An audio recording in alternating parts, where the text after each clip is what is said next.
नमस्ते साथियों।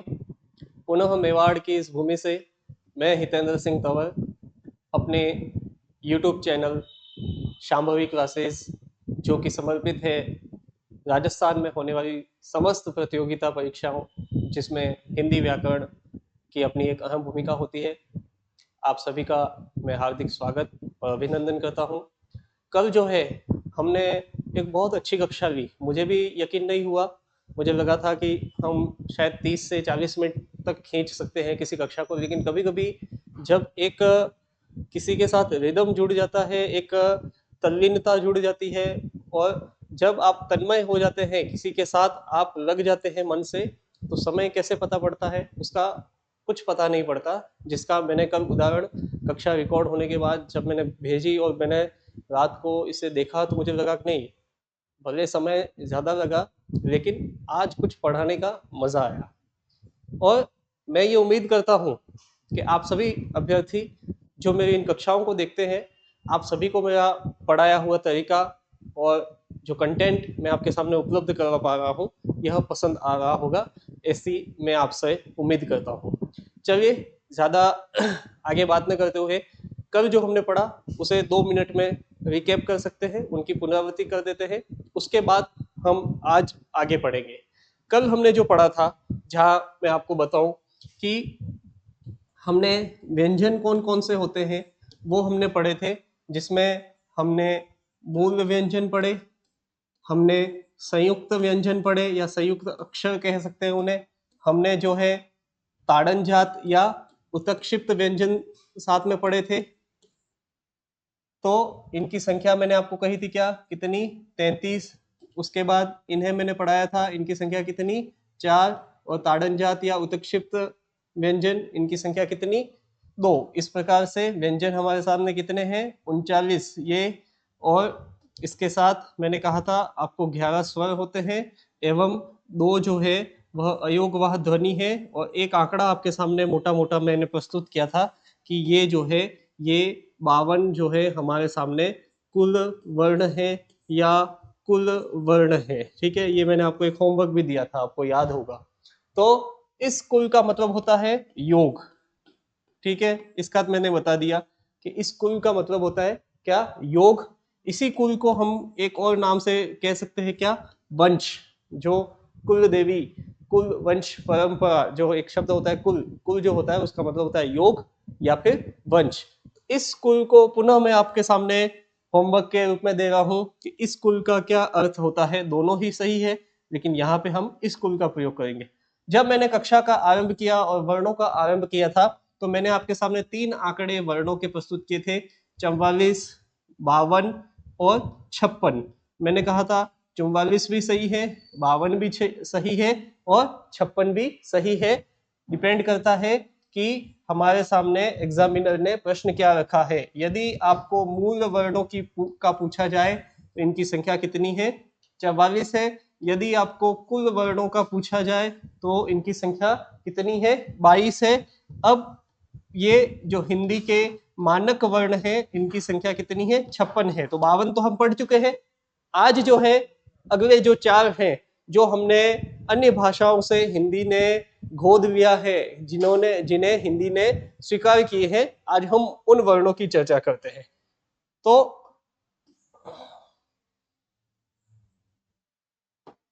चलिए साथियों, अब जो अगले व्यंजनों का प्रकार है या वर्णों का जो प्रकार है, वर्ण कहेंगे उन्हें, या अन्य भाषाओं से उन्हें एक शब्द में नाम दे है तो उन्हें कहेंगे क्या, आगत वर्ण।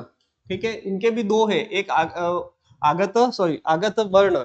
अब देखिए, आगत वर्ण वैसे तो हमने एक विदेशी भाषा है जो अंग्रेजी भाषा से एक तरह से हमने लिया हुआ है, और एक जो है हमने फारसी भाषा से लिए हुए कुछ वर्ण है, फारसी, अरबी फारसी जिसे हम कह सकते हैं। तो देखिए, इसका आपने एक शब्द सुना होगा क्या, डॉक्टर। ठीक है, एक आपने शब्द सुना होगा क्या, कॉलेज। ठीक है, तो एक तो ये चंद्र बिंदु बनते हैं जिसे अनुनासिक कहते हैं, और एक इस बिंदु रहित जो यह आपके सामने एक चंद्राकार आकृति है, इसे जो है हम कहते हैं क्या, ओ कहते हैं। क्या कहते हैं? ओ। जैसे कॉलेज, डॉक्टर, इस प्रकार से जो हम शब्दों का उपयोग करते हैं। तो देखिए, तो पहला कौन सा हो गया? ओ। उसके बाद अगला जो है एक है क्या, ख, जो कि फारसी भाषा से है। और इस चिन्ह को क्या कहते हैं ये आप समझ गए होंगे, इसे कहते हैं क्या, नुक्ता चिन्ह। एक है आपके सामने झ, क्या है, झ। और चौथा जो है वह है आपके सामने क्या, फ। वैसे हम हिंदी में 5 अरबी वर्णों का प्रयोग करते हैं और फारसी वर्णों का प्रयोग करते हैं। ये कौन कौन से हैं? एक है क, एक है ख, एक है घ, एक है झ और एक है फ। अब प्रश्न में एक बार पूछा था कि फारसी जो वर्ण हमने हिंदी में अपनाए उनकी संख्या कितनी है, तो वास्तविक संख्या कितनी है? 5 है। यदि, लेकिन हमने प्रयोग कितने किए हैं? 3। क्या? ख, झ और फ। अब क्यों किए इसका कोई कारण नहीं है, लेकिन जो किए हैं वो 5 है। हम स्पष्टीकरण क्या देवे, जो जो केंद्रीय भाषा आयोग इस प्रकार से होते हैं, उन्होंने जो अपनाया हमें वो स्वीकार करना है। ठीक है, तो कौन से उन्होंने नहीं लिए? एक तो क नहीं लिया और एक जो है ये घ को उन्होंने नहीं लिया। ठीक है, आपके सामने क्या है, ख, झ और फ। तो ये 4 वर्ण अतिरिक्त हो गए। तो अब 52 पहले थे हमारे सामने और ये अब 4 कितने हो गए? 56। और ये जो है ये हिंदी के क्या है, मानक वर्ण है। क्या है? मानक वर्ण। इस ओ को एक और अन्य नाम दिया है, इसे ग्रहित स्वर भी कहा जाता है। क्या कहा जाता है? ग्रहित स्वर। क्या कहा जाता है? ग्रहित स्वर। ठीक है, इसे आप नोट कीजिए, उसके बाद हम आगे बढ़ते हैं।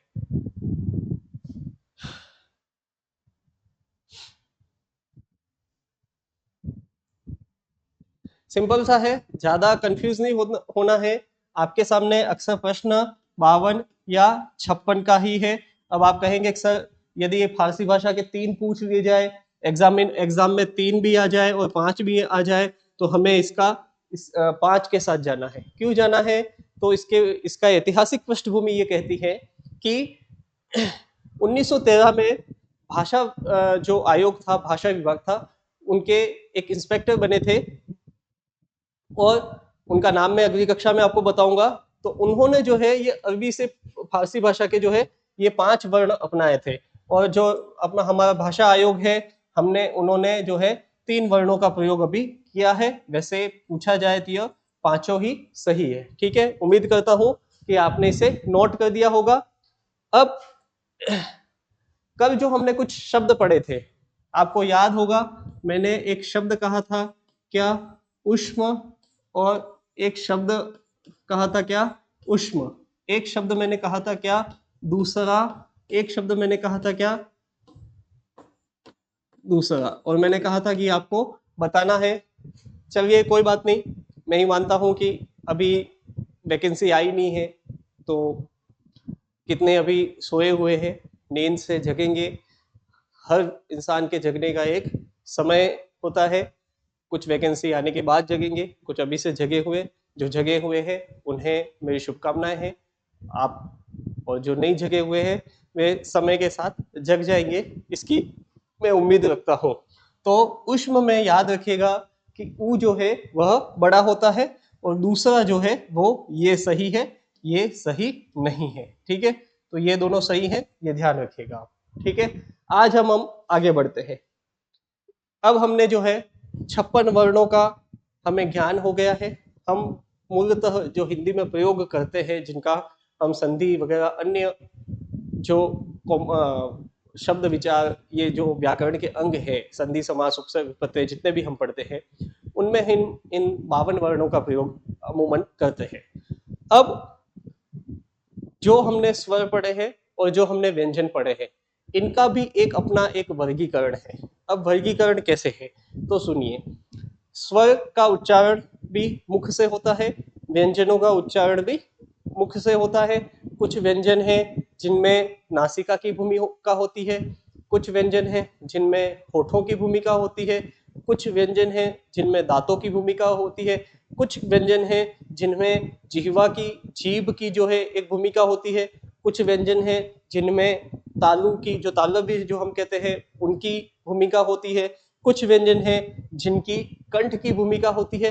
इन सभी व्यंजनों और सभी स्वरों का अपना अपना एक उद्गम स्थल है, या अपने उच्चारण के लिए ये मुख के किसी एक व्यक्तिगत अंग को ज्यादा प्राथमिकता देते हैं।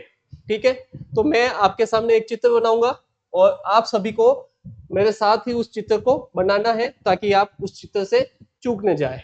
ठीक है, तो आप मेरे साथ ये चित्र बनाएंगे। सबसे पहले थोड़ा बड़ा बनाइएगा, लगभग आधा पेज यूज कीजिएगा, थोड़ा बड़ा बनेगा, कोई दिक्कत नहीं है। और चित्रकारी आप मेरे जानते ही हैं, मैंने नक्शा बहुत खूबसूरत बनाया था विगत कक्षाओं में जब आपको समझाने के लिए, ये भी उससे भी ज्यादा खूबसूरत बनाने की कोशिश तो नहीं है लेकिन कोशिश कर सकता हूँ। ठीक है, तो अब आपके सामने सबसे पहले इस प्रकार की एक आकृति बना देनी है। ये वैसे बिंदु नहीं बनाना है। क्या है ये? प्रश्न चिन्ह, प्रश्नवाचक चिन्ह, सबसे बड़ा चिन्ह जो आज हर अभ्यर्थी के सामने है, जो रात को सोने नहीं देता है। हमें हर वक्त ये प्रश्न दिमाग में, इस चिन्ह को दिमाग में रखना है कि हमारा क्या होगा। जिसने इस प्रश्न को जहन में नहीं रखा वह शायद अपने लक्ष्य को भी जहन में नहीं रख पाएगा। ठीक है, इसी प्रश्नवाचक चिन्ह से मैंने कहा व्यक्ति का निर्माण होता है, हमारे व्यक्तित्व का निर्माण होता है। तो देखिए, इसको हम थोड़ा सा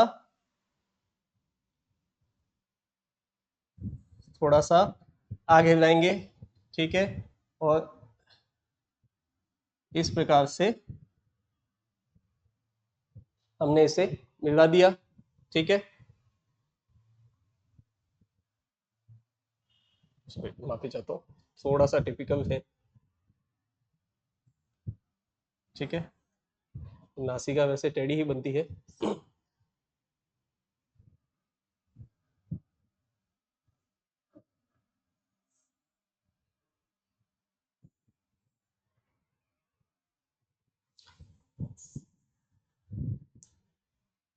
मुझे भी दिक्कत आ रही है। ठीक है, थोड़ा सा ये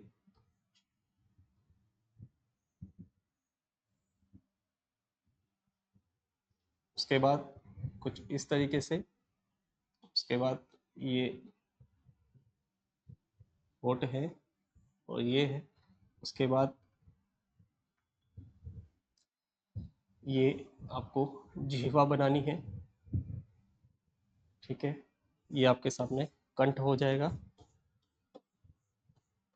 ठीक है, एक बार आप, और इसके मुख के अंदर ये जो हमारे पास होते हैं क्या, दांत। ठीक है, एक बार आप इसको मोटा मोटी बनाइए, फिर हम इसको समझते हैं। ठीक है,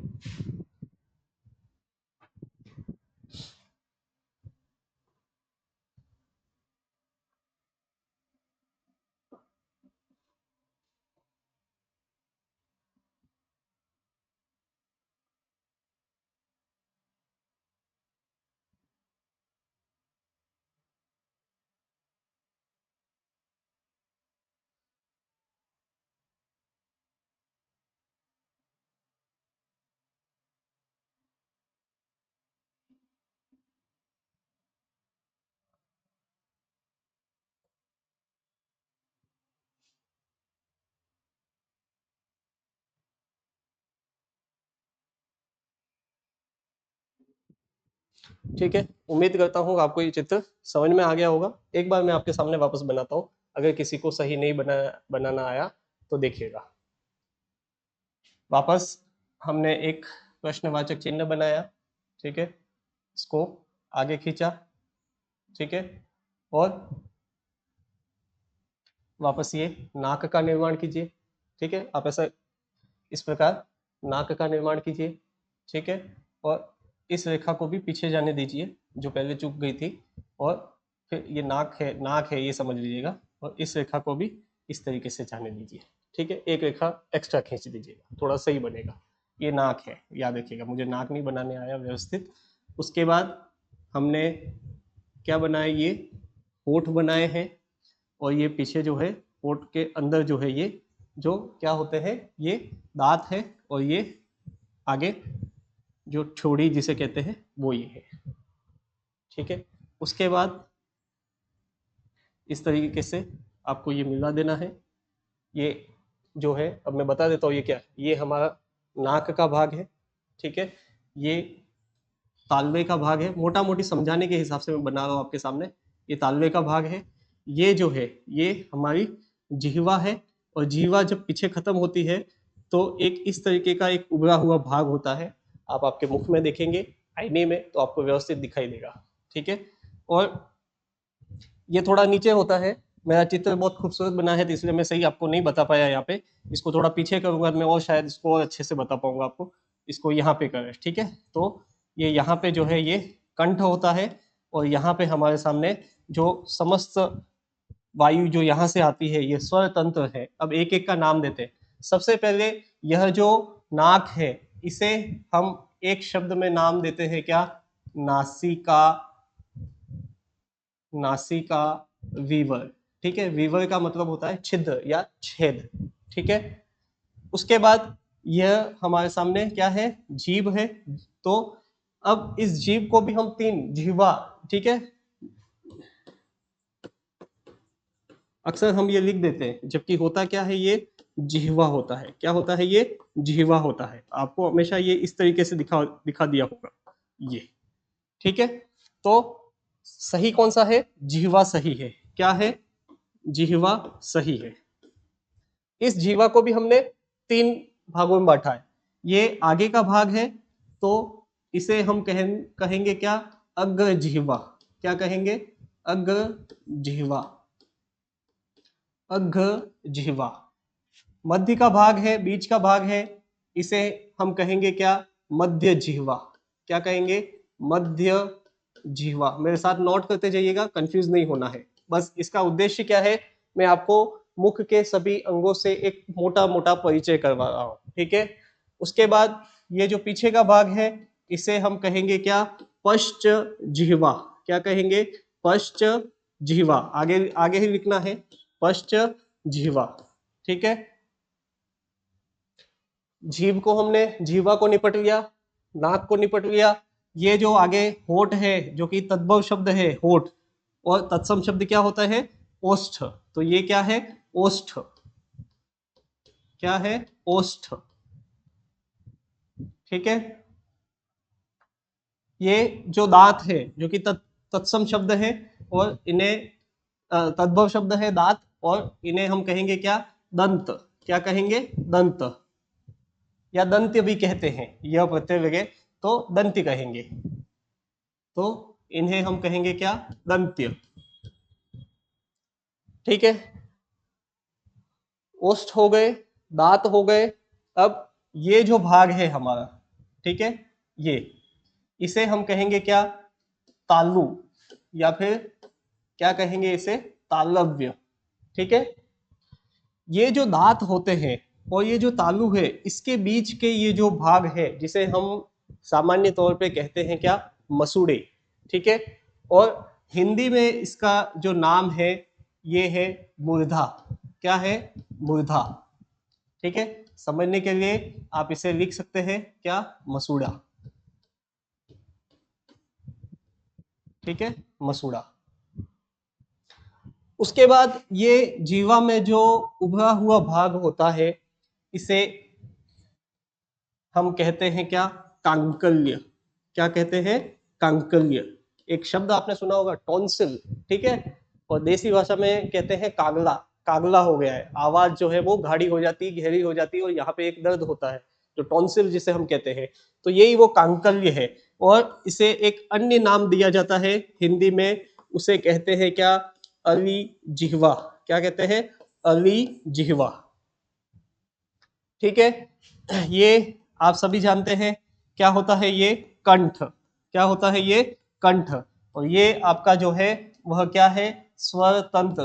क्या है ये? स्वर तंत्र, या फिर सभी स्वर या स्वर से मतलब वर्ण है यहाँ पे कि स्वर तंत्र है। और यदि इस सभी को, इन सभी अंगों को, सभी मुख के अंगों को, इन्हें हम एक शब्द में नाम देना चाहें तो इन्हें हम कहते हैं, क्या कहते हैं? उच्चारण स्थल। क्या कहते हैं? उच्चारण स्थल।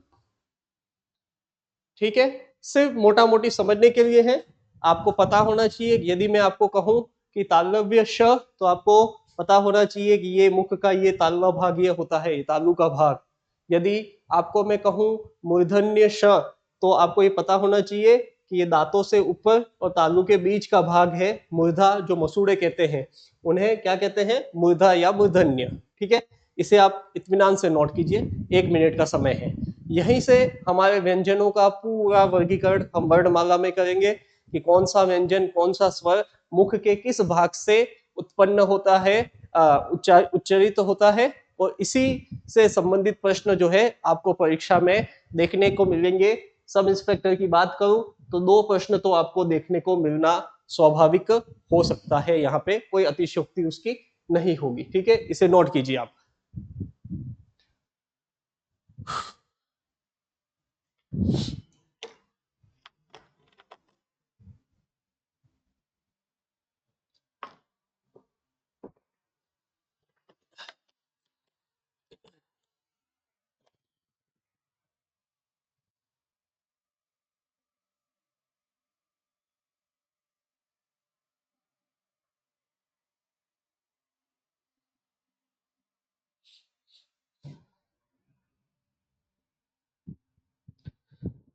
ठीक है, अब हम आगे बढ़ते हैं। मैं उम्मीद करता हूं कि आप सबने इसे नोट कर दिया होगा। यदि नहीं समझ में आए तो आप कमेंट बॉक्स में बताइए, पूछ सकते हैं। मैं आपको कल एक बार वापस ये 2 मिनट का समय लेके बता दूंगा, या फिर मैं अभी एक बार पुनः थोड़ा स्पीड से आपके सामने बना देता हूँ। ठीक है, देखिए, कुछ नहीं किया है, हमने एक प्रश्नवाचक चिन्ह खड़ा किया है, इसको थोड़ा सा हम आगे लेके इस तरीके से यहाँ पे बैठाया है। हम ये इसको मिला देना आप। और यहाँ से हमने नाक बनाई है। ठीक है, उसके बाद इसे इस तरीके से, जो मैंने कहा आपको, क्या यह तालव्य होता है। यहाँ पे हमने एक जीवा बनाई थी, जीव बनाई थी। उससे पहले मैंने यहाँ पे ओष्ठ बनाए थे। ठीक है, ओष्ठ के बीच में ये दांत हमने बनाए थे, और ये ठोड़ी को लेते हुए, और यहाँ पे हमने जीवा रखी थी। जीवा का ये जो भाग है, मैंने कहा था इसे अली जीवा या कांकल्य कहते हैं। ये जो इससे जुड़ा हुआ होता है ये कंठ है, और यहाँ पे आपका मैं कह सकता हूँ क्या, ये स्वर तंत्र है। मैंने एक एक का नाम दिया था, इसे कहा था क्या? पश्च जिह्वा। क्या कहा था? पश्च जिह्वा। इसे कहा था मैंने क्या? मध्य जिह्वा। क्या कहा था? मध्य जिह्वा। इसे मैंने कहा था क्या? अग्र जिह्वा, आगे की जीभ यानी कि आगे का हिस्सा जिह्वा का, अग्र जिह्वा। ये जो भाग था ऊपर का, मैंने इसे कहा था क्या? इसे कहते क्या? तालव्य या तालवा, जो इसे हम कहते हैं। ये हमारे सामने क्या है? ये ओष्ठ है। क्या है ये? ओष्ठ है। ये अंदर का भाग जो दांत है, इन्हें हम क्या कहते हैं? दंत कहते हैं। क्या कहते हैं? दंत। इसे क्या कहते हैं? अली जिह्वा, या फिर क्या कहे इसे? कांकल्य। एक ही बात है, दोनों एक ही शब्द होता है। ठीक है, अर्थ दोनों का एक ही होता है। ठीक है, उसके बाद हमने कहा था ये दांत और इस तालू के बीच का भाग जो मसूड़े जिसे हम कहते हैं, इन्हें हिंदी में क्या कहते हैं? मूर्धा। क्या कहते हैं? मूर्धा। इसे समझने के लिए मैंने कहा आप लिख सकते हैं क्या? मसूड़ा। ठीक है, मसूड़ा। नीचे ताड़नजात बिंदी आएगी। और ये जो है मैंने आपको कहा था क्या है? ये कंठ है। इसे एक शब्द में नाम देना चाहें तो क्या कह सकते हैं इसे? स्वर तंत्र। क्या कह सकते हैं? स्वर तंत्र। और इस पूरे को मैं यदि एक शब्द में नाम देना चाहूं तो इसे हम कहते हैं क्या? उच्चारण स्थल। क्या कहते हैं? उच्चारण स्थल। ठीक है, अब हम आगे बढ़ते हैं। इसी उच्चारण स्थल में एक एक अंग का अपना एक एक रोल होता है, अपनी एक भूमिका होती है। तो इसके आधार पे हम सबसे पहले स्वरों का वर्गीकरण करते हैं। क्या करेंगे? स्वरों का वर्गीकरण। ठीक है, तो स्वरों का जो वर्गीकरण है उसे हम 6 आधार 6 आधार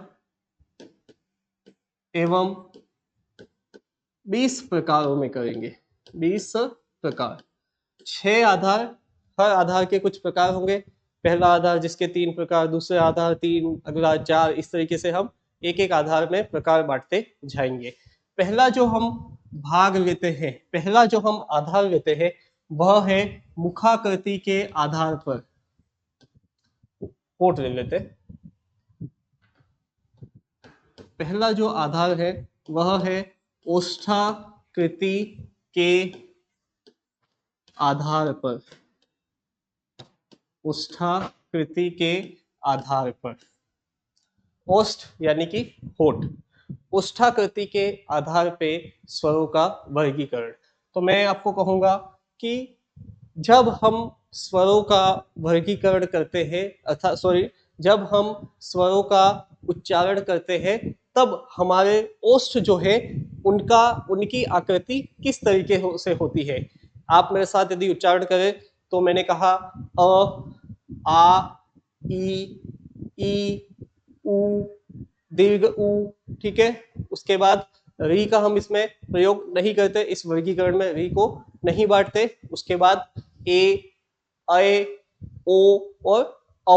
तो देखिए कई होठ चपटे हो रहे थे, कई होठ जो है वो आधे वृत्त के रूप में खुल रहे थे, और कहीं जो होठ है हमारे ओष्ठ है वह पूर्णतया वृत्ताकार आकृति में थे। तो इस आधार पे, ओष्ठाकृति के आधार पे हम स्वरों को कितने भागों में बांटते हैं, कितने प्रकारों में बांटते हैं? 3। प्रथम आधार क्या? ओष्ठाकृति। और प्रकार क्या? कितने प्रकार? 3। तो स्वर कैसे होंगे? फर्स्ट मैंने कहा कि क्या? वर्तुल स्वर,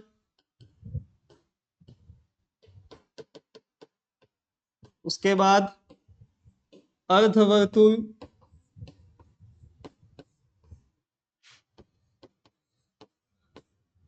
और तीसरा जो है हम कहेंगे अवर्तुल स्वर।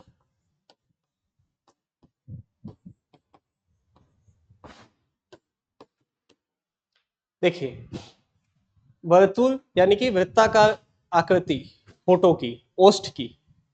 अर्धवर्तुल अर्धवृत्ताकार, और अवर्तुल यानी कि जहां पे होठ में जहां पे होठों का की जो आकृति है वो चपटी हो जाती है। तो देखिए ई, ए, सब में ओष्ठ जो है वे चपटे हो गए हैं।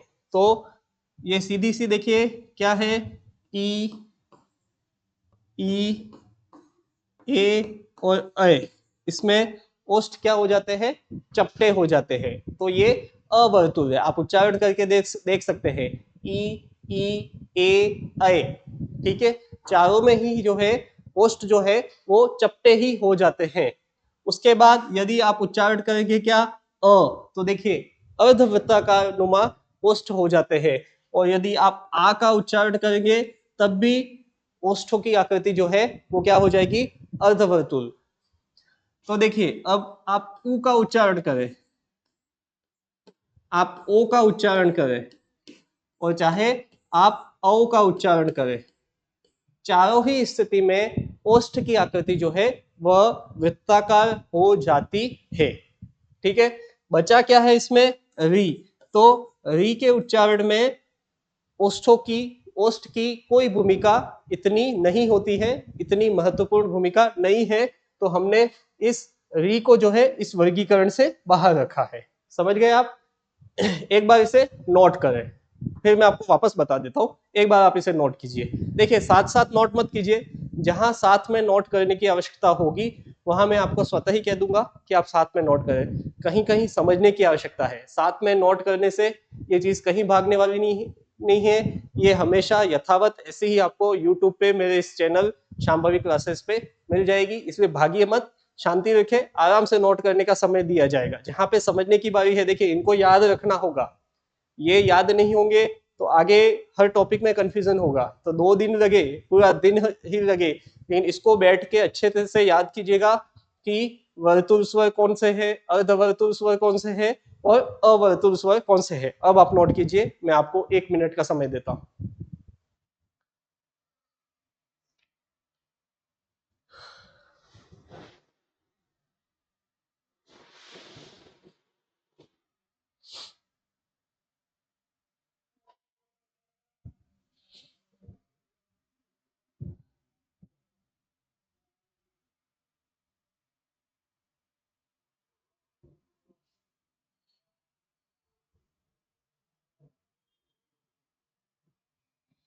ठीक है, मैं उम्मीद करता हूं कि आप सबने नोट कर दिया होगा। अब समझिए, मैं इसको मिटा रहा हूं। एक बार वापस मैं इस वर्गीकरण को बता देता हूं ताकि कंफ्यूजन नहीं रहेगा। ठीक है, फर्स्ट जो आपको समझ में आता है, वर्तुल जहां पे होठ जो है वह वृत्ताकार आकृति में हो जाता है, तो देखिए उ, उ, ओ और औ, देखिए चारों में ही होठ जो है वह वृत्ताकार आकृति लेते हैं। अर्धवर्तुल नहीं पता है, अवर्तुल जहां चपटे हो जाते हैं, तो देखिए ई, ई, ए और ए, और अवर्तुल जो बचे हैं कौन से, अ और आ। बहुत ही आसान है, प्रैक्टिस करेंगे आपको ये बहुत ही आसानी से याद हो जाएगा। एक बार आप आपके रजिस्टर का अंतिम पेज ओपन कीजिए और बिना देखा देखी इन तीनों ही वर्गीकरण को वापस लिखे, तीनों ही प्रकारों को वापस लिखे। ठीक है, 20 सेकंड का समय है। देखिए कुछ नहीं, ये आपको याद कराने का एक तरीका है। तो आपको मैं 15 सेकंड देता हूं, आप इन तीनों वर्गीकरण को रखा है और एक बार आप नोट करें, बिना देखे, बिना देखे नोट करें, नहीं आया तो जितना आया उतना सही, बिना देखे नोट करें और उसके बाद वापस जो आपने लिखा है उसको देखें कि आपको कितना याद हुआ। ठीक है, आपको मैं 15 से 20 सेकंड का समय देता हूँ।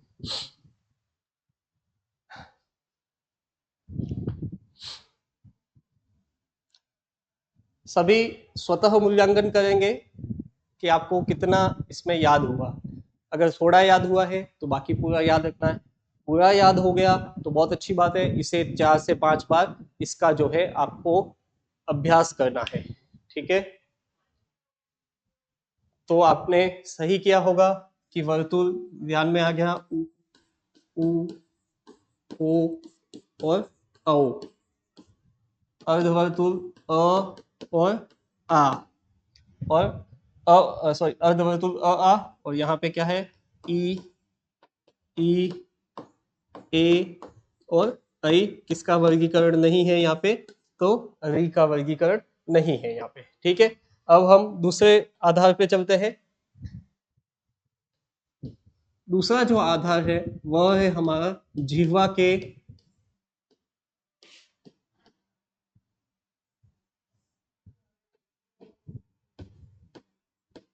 व्यवहारगत आधार पर, जिह्वा के व्यवहारगत या फिर हम कहेंगे इसे व्यवहित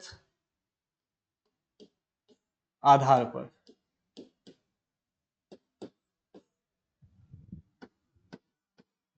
और उसमें भी हम इसको कितने प्रकारों में बांटेंगे, 3। देखिए हमने जीवा के 3 प्रकार पढ़े, जीवा के 3 भाग पढ़े, अग्र जीवा, मध्य जीवा, पश्च जीवा।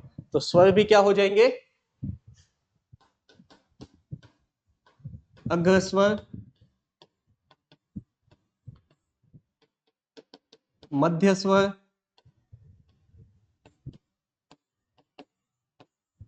और पश्च स्वर, पश्च स्वर। ठीक है, अभी समझिए, नोट मत कीजिए, आपको नोट करने के लिए पूरा समय दिया होगा, इसे पूरा एक बार देखिए, बिल्कुल भी नोट मत कीजिए। पेन और कॉपी एक बार रख दीजिए, आपका ध्यान एक बार मोबाइल स्क्रीन पे रखें। देखिए सबसे पहले हम स्वर का उच्चारण करेंगे क्या, अ। आप खुद इसे उच्चारण करें, अ। देखिए आपने क्या महसूस किया, मैं बताता हूँ। आपने जैसे ही अ का उच्चारण किया तो आपको ऐसे लगा कि जीवा का जो बीच का भाग है वह कुछ हद तक ऊपर की ओर उठा है, जो प्राणवायु है यहाँ से सीधी ऊपर की ओर गई है। जीवा का देखिए आप उच्चारण करें, अ।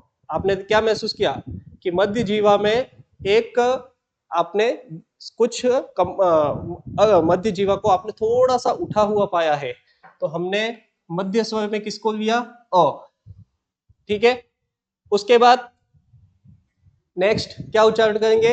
आ। कहां से आया है? पीछे की ओर से आया है। आ कहां से आया है? तो ये आ पीछे की ओर से। आ। अब देखिए ई ई कहां पे एक आपको संवेग महसूस होते हैं, आपको कहां अनुभूति होती है?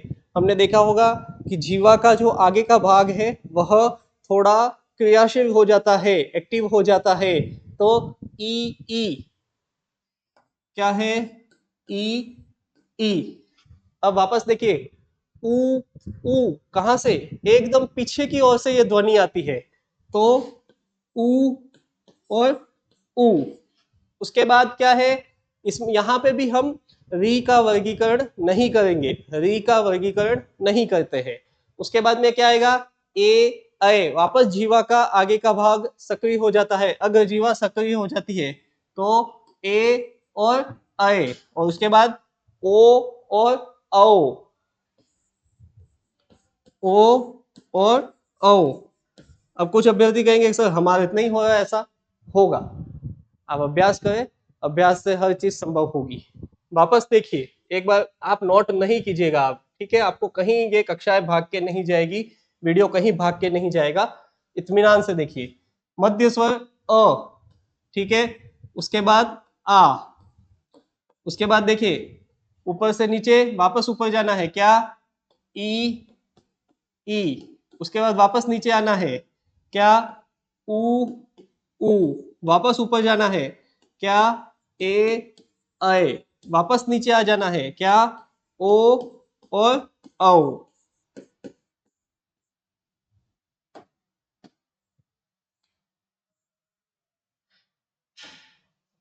तो आप इसे एक बार नोट कीजिए शांति से, 1 मिनट का समय है, आराम से नोट कीजिए।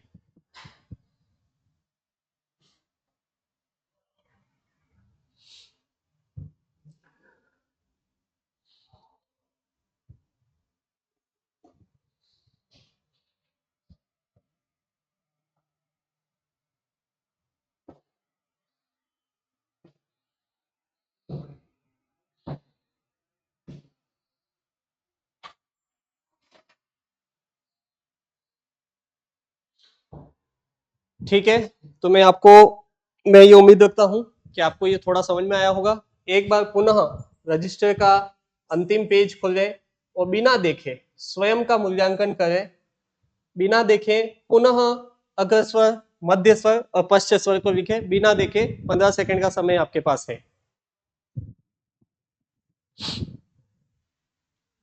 देखना नहीं है, खुद से चीटिंग नहीं करनी है, खुद के साथ ईमानदारी बरतनी है आपको, और जिसने खुद के साथ ईमानदारी रखी वो हमेशा सफल होगा ही सही, ऐसा मैं मानता हूं और ऐसा मेरा विश्वास है।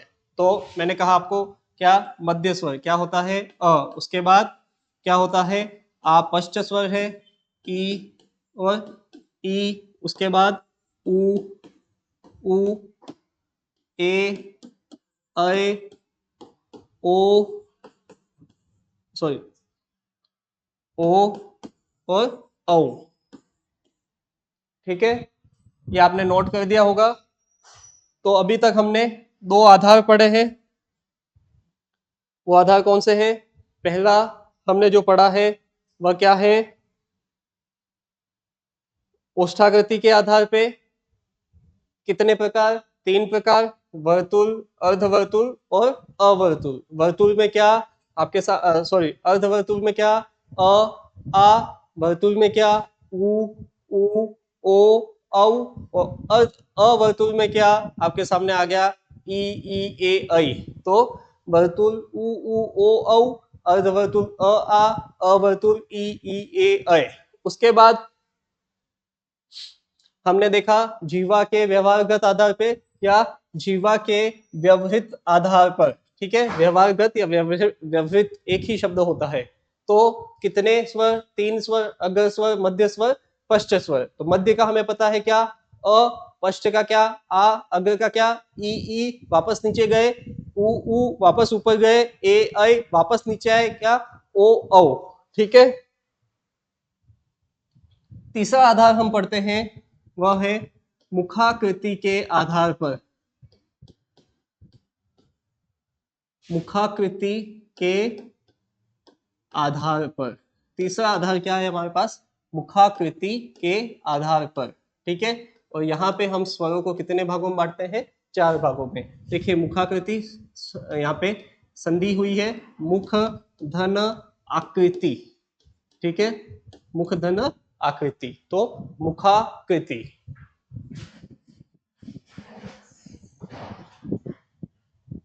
मुखाकृति के आधार पे हमने स्वरों को कितने भागों में बांटा है, 4 भागों में। फर्स्ट आपके सामने क्या है, तो इसे सॉरी फर्स्ट को हम कहेंगे क्या, संवृत स्वर। संवृत स्वर। दूसरा है अर्ध अर्ध संवृत स्वर। तीसरा है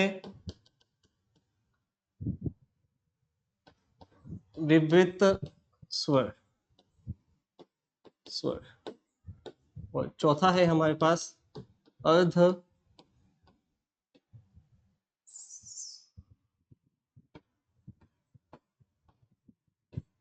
अर्ध विवृत स्वर। ठीक है, इन चारों शब्दों का हम अर्थ समझते हैं कि संवृत अर्थात बंद। संवृत का क्या अर्थ होता है, बंद, बंद स्वर। ठीक है, अर्थात वे स्वर जिनके उच्चारण में मुख बंद सा हो जाता है, पूर्ण रूपेण बंद नहीं लेकिन बंद सा प्रतीत होता है। अर्ध संवृत यानी कि आधा बंद, आधा बंद। विवृत यानी कि खुला, और अर्ध विवृत यानी कि आधा खुला। अब आप कंफ्यूज हो रहे होंगे कि सर आधा खुला और आधा बंद इन दोनों में क्या फर्क है।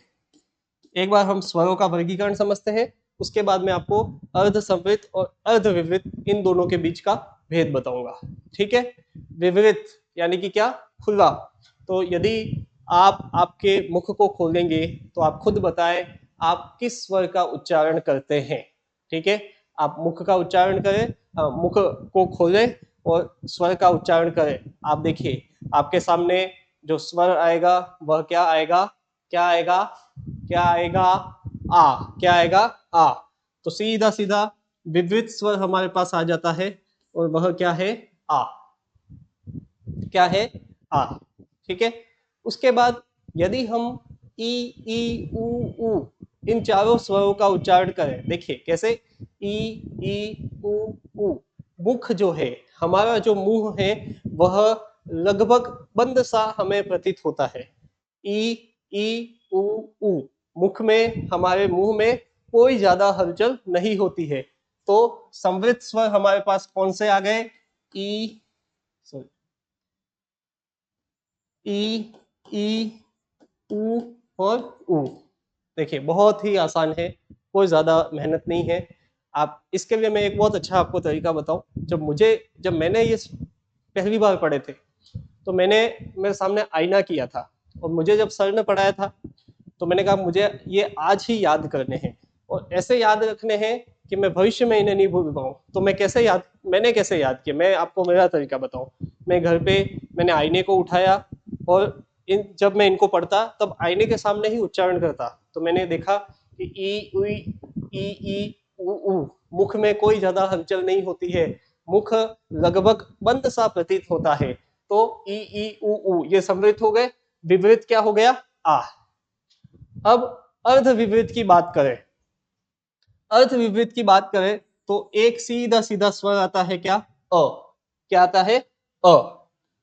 अब देखिए अर्ध विवृत आधा बंद, ठीक है, और संवृत क्या है, आधा खुला। यदि इन दोनों को मैं मिक्स करूं, अ और ई, क्या बनता है, क्या बनता है, ए। क्या बनता है, ए। तो ये किस में आ जाएगा, अर्ध विवृत में, आधा खुला में। ठीक है, उसके बाद आपको याद रखना है ये क्या आएगा, अय और यहाँ पे क्या आएगा औ, ये याद रखना है। और दूसरा यहाँ पे क्या बचता है आपके सामने, ए और ओ, ये किस में आएगा, अर्ध विवृत में। ठीक है, ये आपको याद रखना है। अ, ए, ओ, सॉरी माफी चाहता हूं, सॉरी, अर्ध संवृत में। ठीक है, तो यहाँ पे विपरीत क्या हो गया, आ, आधा खुला, पूर्ण खुला, आधा खुला में क्या हो जाएगा अ। ठीक है, आ से अ थोड़ा कम खुलता है, पूर्ण न होके आधा ही खुलता है, तो ये क्या हो गया अ, माफी चाहता हूं मैं, अ यहाँ पे आएगा। ठीक है, और यहाँ पे क्या आएगा हमारे सामने, ए और ओ, क्या आएगा ए और ओ। क्यों, क्योंकि ये ए जो बनता है वह किससे बनता है, अ धन ई से, और जो ओ बनता है वह किससे बनता है, अ धन उ से। अब अर्ध विपरीत में क्या होता है, इसी अ में ए को जोड़ेंगे तो क्या आ जाता है हमारे सामने, औ आ जाता है। इससे पहले हम इससे पहले अ में ए को जोड़ेंगे क्या आएगा अए, और अ में ओ को जोड़ेंगे तो क्या आएगा औ। ये हमारे किस में आ जाएंगे, अर्ध विपरीत में। अर्ध संवृत में क्या आएगा, ए और ओ, और संवृत में क्या आएगा ई उ, विपरीत में क्या आएगा आ, और अर्ध विपरीत में क्या आएगा अ ए ओ। एक बार आप नोट कीजिए, इसे मैं वापस समझाऊंगा, एक बार आप इत्मीनान से नोट कीजिए।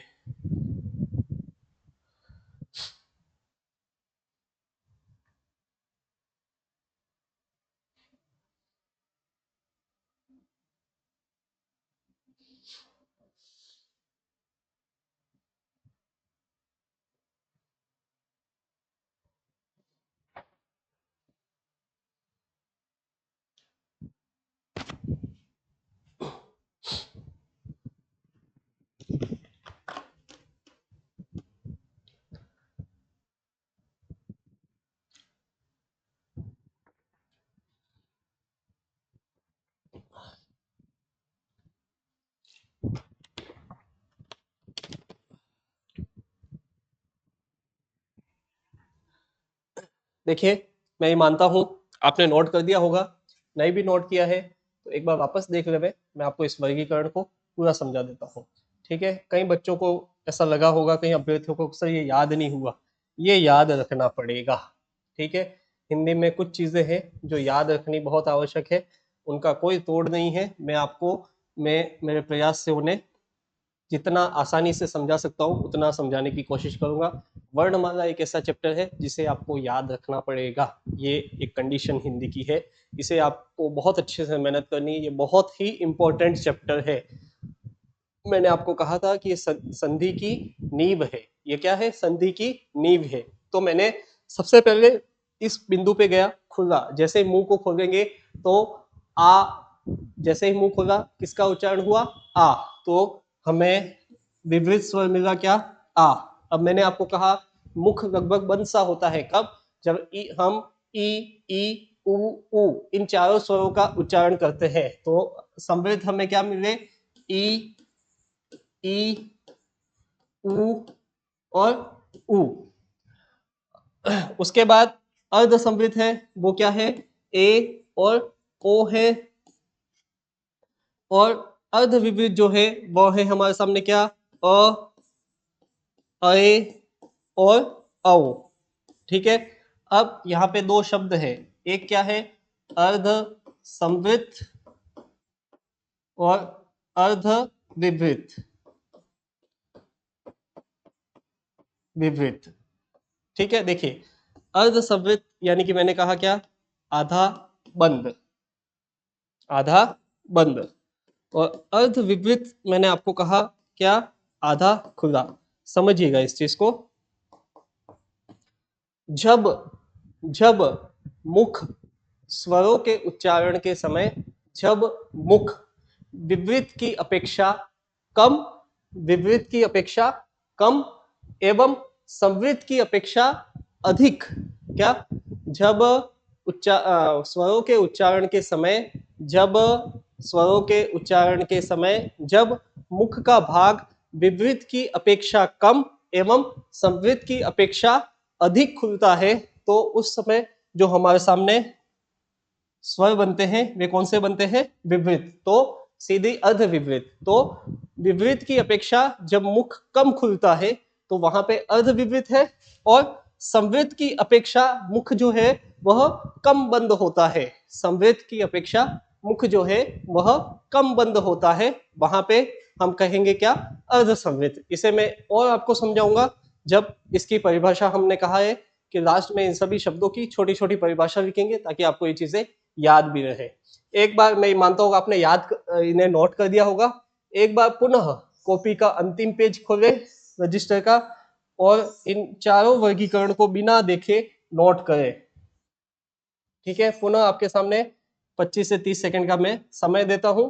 देखिए ये प्रैक्टिस क्या है, क्योंकि मैंने आपको कहा ना कि हम ऑनलाइन माध्यम से पढ़ रहे हैं। यदि ऑफलाइन आप मेरे सामने बैठे होते तो कोई बड़ी बात नहीं, मुझे ये पता है हाँ मेरे सामने एक अभ्यर्थी बैठा है, वो पीछे पत्ता पे पलट के इसे लिख रहा है। लेकिन आपको इस ऑनलाइन के माध्यम से भी उस भावनात्मक रूप से जुड़ना है कि मुझे लगे कि मेरा अभ्यर्थी मेरे सामने है, ये कैमरा ना हो के मेरे सामने एक अभ्यर्थी बैठा है जिसे मैं इस हिंदी व्याकरण को समझाने का प्रयत्न कर रहा हूं। तो 25 से 30 सेकंड वापस आप आराम से कॉपी का अंतिम पेज नोट करें, ये बोर्ड के सामने लिखे, चारों वर्गीकरण को लिखे, एक एक स्वर को वापस लिखे। ठीक है, बिना देखे नोट करें।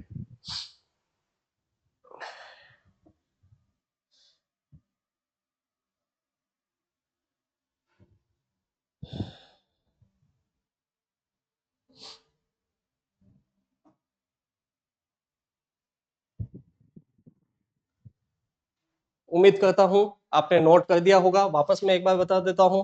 विवृत क्या हुआ, आ। संवृत आपको पता हो गया क्या है, ई, ई, उ, उ।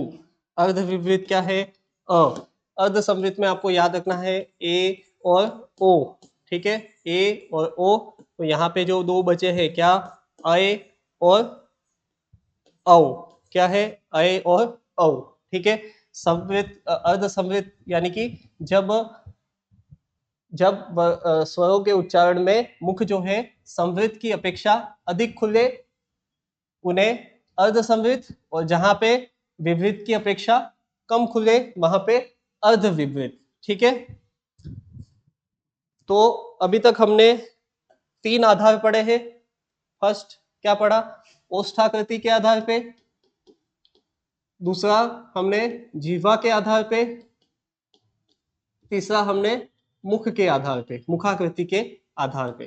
ठीक है, यहाँ पे कितने, तीन। यहाँ पे भी कितने, तीन। यहाँ पे कितने, चार। चार तीन सात, तीन 10। चौथा वर्गीकरण जो हम पढ़ते हैं वह है जिह्वा पेशी में तनाव के आधार पे। जिह्वा पेशी में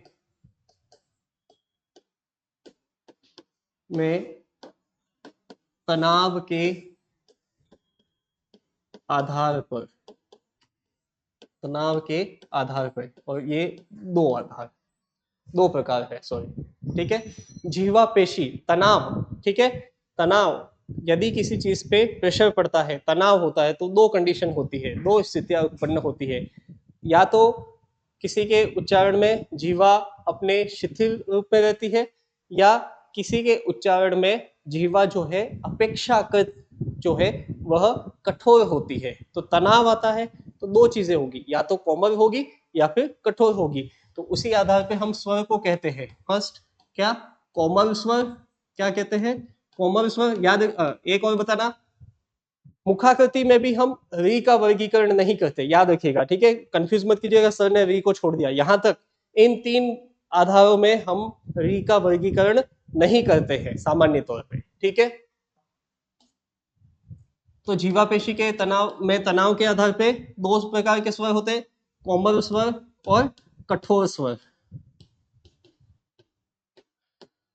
देखिए कोमल स्वर के कौन से, जो मूल स्वर है, जो लघु स्वर है, जो ह्रस्व स्वर है, या मैंने कहा था जो एक मात्रिक स्वर है।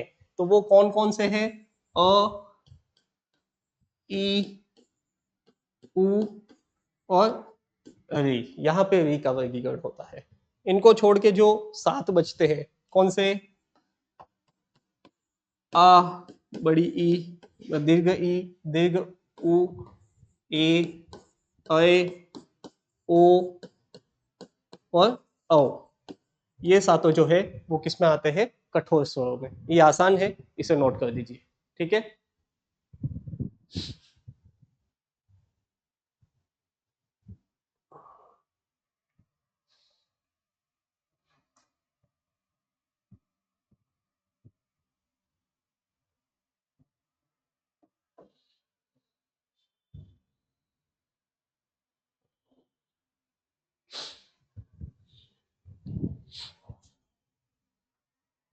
तो जिह्वा पेशी में तनाव के आधार पे हमने स्वरों का जो वर्गीकरण किया है वह कितने प्रकारों में किया है, दो प्रकार में। प्रथम क्या हमारे सामने है, क्या कोमल स्वर, और दूसरा हमारे सामने क्या है, कठोर स्वर। उम्मीद करता हूं कि ये सब आपने नोट कर दिया होगा, ठीक है। अगला पांचवा आधार जो हम लेते हैं वह है श्वास की मात्रा के आधार पर। श्वास की मात्रा के आधार पर, ठीक है। तो श्वास की मात्रा के आधार पे भी हम स्वरों को जो है दो भागों में बांटते हैं। पहला वह है क्या, लघु स्वर, ठीक है। और दूसरा जो है वह है क्या, दीर्घ स्वर। चाहे लघु कहे, चाहे एक अन्य नाम दे दे, क्या, ह्रस्व स्वर, ठीक है।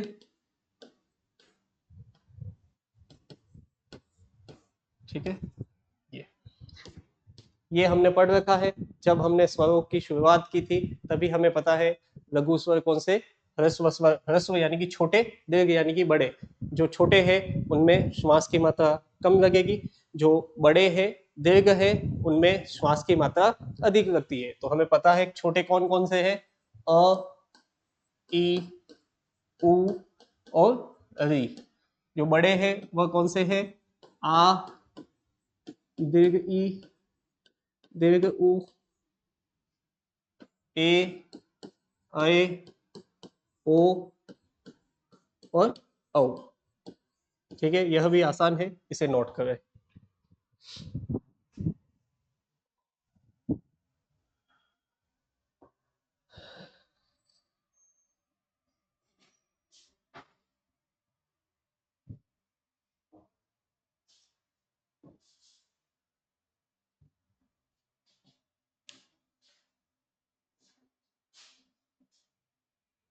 ठीक है, ये आपने नोट कर दिया होगा।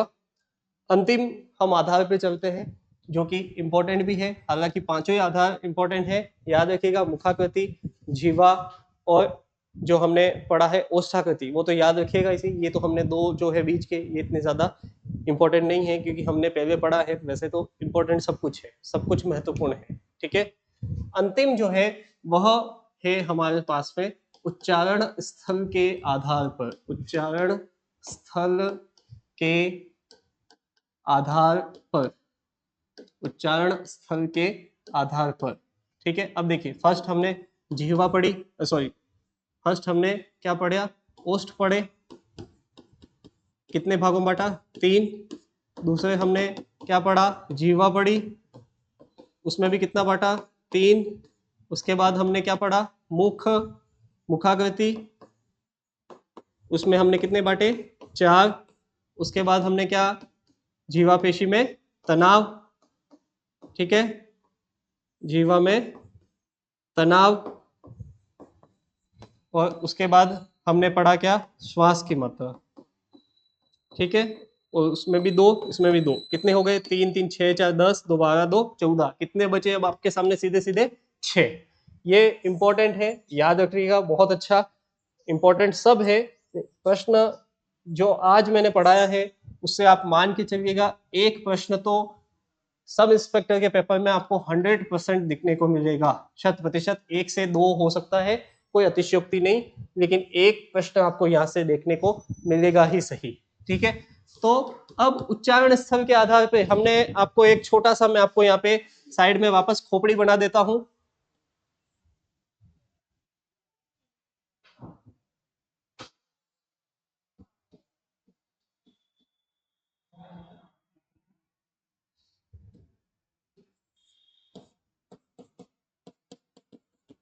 तो देखिए, उच्चारण कहाँ से हो रहा है हमारे पास? कंठ से। कहाँ से हो रहा है? कंठ। तो उच्चारण का पहला जो प्रकार है, पीछे से आपको शुरू करना है, पीछे से मतलब शुरुआत से, ठीक है। तो प्रथम जो आधार है वह क्या है? कंठ। उसके बाद आपके सामने क्या आता है? तालव्य, ठीक है। उसके बाद आपके सामने आती है क्या? मसूड़े, उन्हें हम कहते हैं क्या? मूर्धन्य, ठीक है। कंठ स्वर, यहाँ पे एक शब्द ले सकते हैं, कंठ स्वर, तालव्य स्वर, मूर्धन्य स्वर। मूर्धा के बाद हमारे सामने क्या आते हैं? दांत।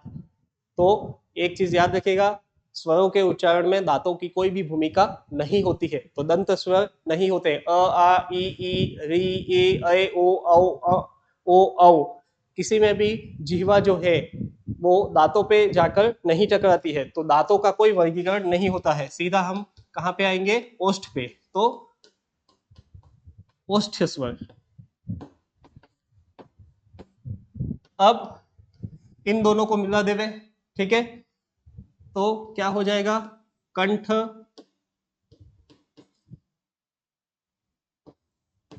तालव्य, कंठ, तालव्य। और उसके बाद कंठ और ओष्ठ को मिला दे तो ये हो जाएगा हमारे पास क्या? संधि हो जाएगी। वो क्या आएगी? कंठोष्ठ्य। क्या आएगा? कंठोष्ठ्य स्वर। देखिए बहुत ही आसान है, सबसे कुछ मुश्किल हो सकता है इनका नाम याद रखना, और वो भी आसान है यदि आपको उच्चारण स्थल सही से समझ में आ गया। कंठ, तालव्य, मूर्धन्य, दांतों की कोई भूमिका नहीं, सीधा ओष्ठ, उसके बाद कंठ, तालव्य, कंठ, ओष्ठ्य, ये 6 है। अब आपको कुछ नहीं, दो दो का जोड़ा बनाना है।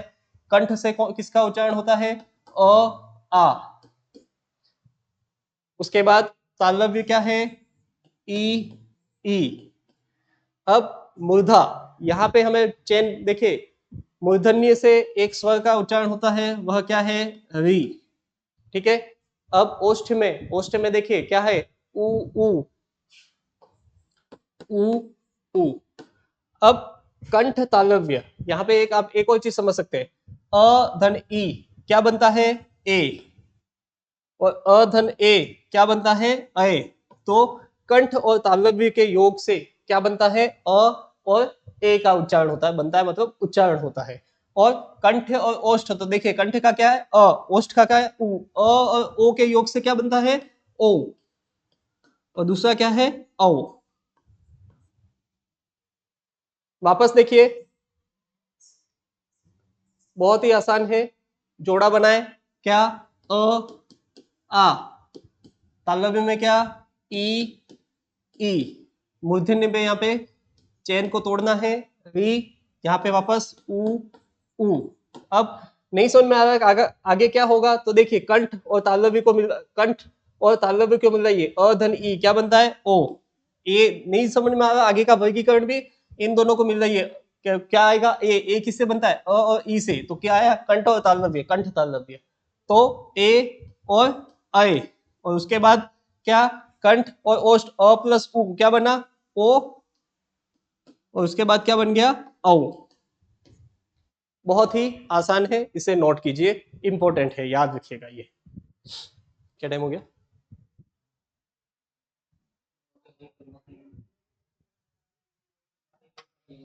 ठीक है,